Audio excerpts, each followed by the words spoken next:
Tahun 2018 telah terjadi sebuah gempa yang menimpa wilayah Palu, Sulawesi Tengah dengan kekuatan magnitudo sebesar 7,5. Di Kelurahan Petobo, Balaroa, dan juga Sigi telah terjadi suatu peristiwa yang menarik. Tanah yang menjadi pijakan sekarang berubah seolah-olah menjadi suatu lumpur yang bergerak dan menghisap sejumlah benda-benda yang ada di sekitarnya. Tak berapa lama kemudian, tanah ini kembali menjadi padat dan menjebak sejumlah penduduk, rumah maupun kendaraan yang berada di sekitarnya.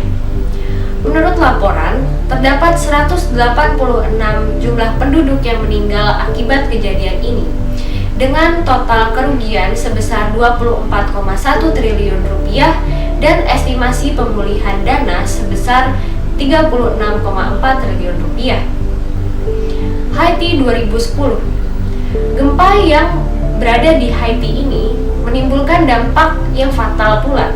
Sebagai contoh, di dermaga Au-Prince, beberapa krain dan juga kapal tenggelam dan bergerak searah rotasi arah tertentu. Dan juga material berwarna putih tiba-tiba muncul ke permukaan. Sebenarnya apa yang terjadi? Kedua peristiwa tersebut disebabkan oleh bencana likuifaksi. Likuifaksi merupakan bencana alam di mana tanah yang berpori dan berisi dengan air mengalami perubahan dalam sifat mekanisnya.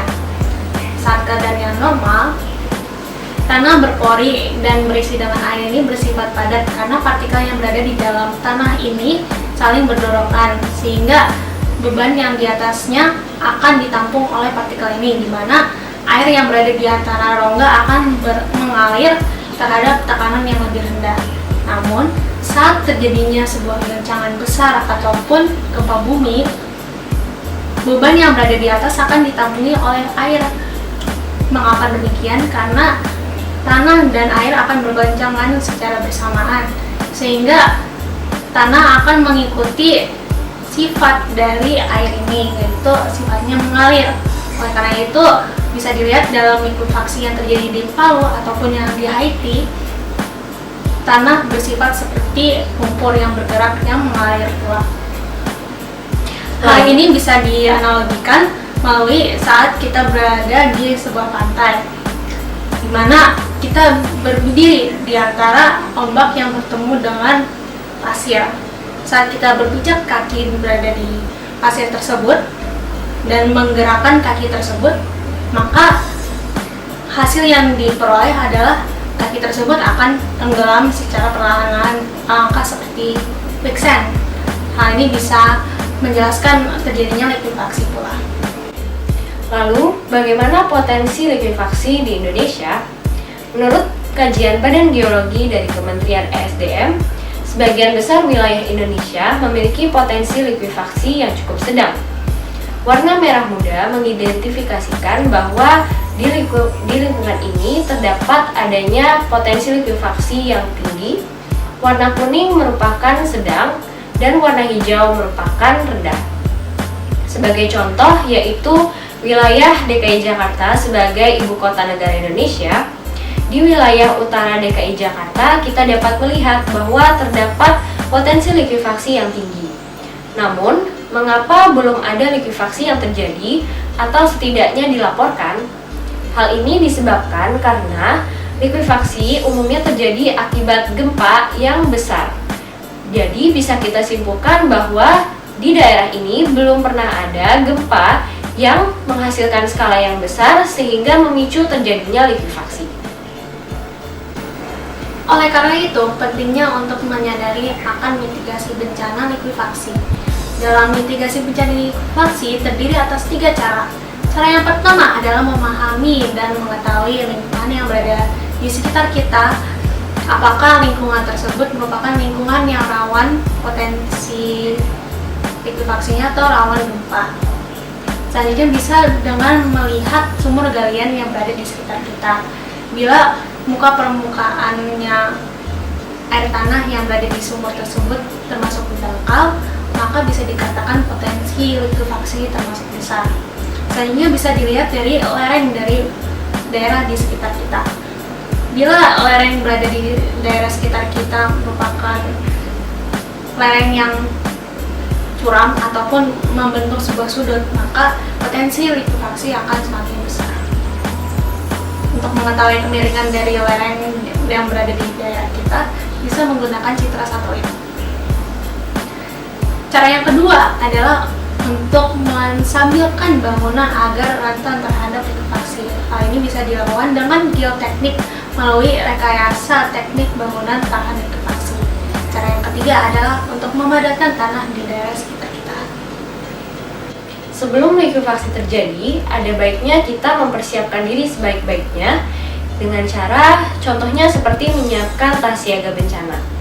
Tas siaga bencana ini dapat berisi alat-alat keperluan maupun dokumen-dokumen penting yang dapat menunjang kehidupan kita selama 3 hari pertama sembari kita menunggu adanya tim evakuasi yang akan menolong kita.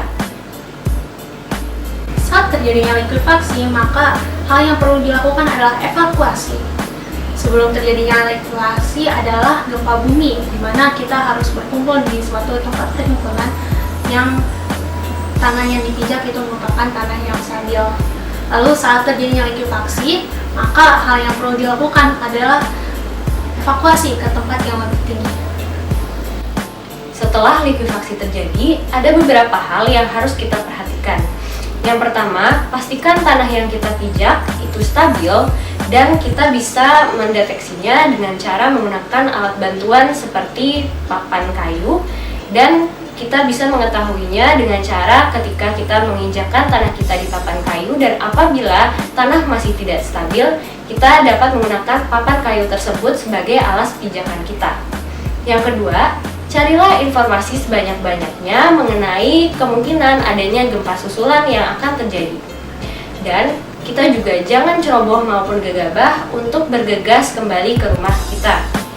Dan yang harus diingat, kita juga harus memperhatikan bahwa jangan menolong seseorang itu sendirian, karena hal ini bisa berbahaya bagi kita maupun orang yang akan kita tolong. Perlu diingat kembali bahwa likuifaksi merupakan bencana yang terjadi secara alami. Namun hal ini bukan berarti kita harus takut dalam menghadapi likuifaksi ini. Justru itu bisa digunakan sebagai motivasi untuk memahami dan juga untuk bersiap siaga menghadapi likuifaksi ini. Tidak perlu untuk menjadi geoscientist untuk menyadari atau mengetahui hal-hal ini. Sebagai masyarakat umum bisa menggunakan dan memahami serta mengingatkan 3P ini, yaitu paham, peduli, dan persiapan. Pahamilah berita dan juga bencana likuifaksi ini. Yang pertama, apakah itu likuifaksi dan mengapa likuifaksi bisa terjadi, dan carilah info sebanyak-banyaknya mengenai likuifaksi di tempat yang terpercaya seperti lini masa BMKG maupun BNPB. Pedulilah akan sekitar kita, identifikasi dan menemukan jalur keluar dari tempat yang kita berada, seperti rumah ataupun tempat kerja. Setelah mengidentifikasi jalur keluarnya, bisa plotting sebuah jalur evakuasi yang dapat dilakukan, atau juga bisa melakukan praktek dari jalur evakuasi tersebut. Jangan lupa untuk pilihlah sebuah titik perkumpulan untuk menemukan atau bertemu dengan keluarga dan teman bila terpisah. Persiapkanlah diri kita sebaik-baiknya dalam menghadapi bencana likuifaksi. Dalamilah cara untuk pertolongan pertama, siapkanlah tas siaga bencana kita, dan alangkah lebih baiknya kita bisa membuat skenario tentang apa yang akan kita lakukan ketika bencana likuifaksi terjadi. Oleh karena itu, mari kita siapkan 3P ini dalam menghadapi likuifaksi. Semoga kita semua selalu siap siaga. Terima kasih dan sampai jumpa. When marimba rhythms start to play, dance with me, make me sway.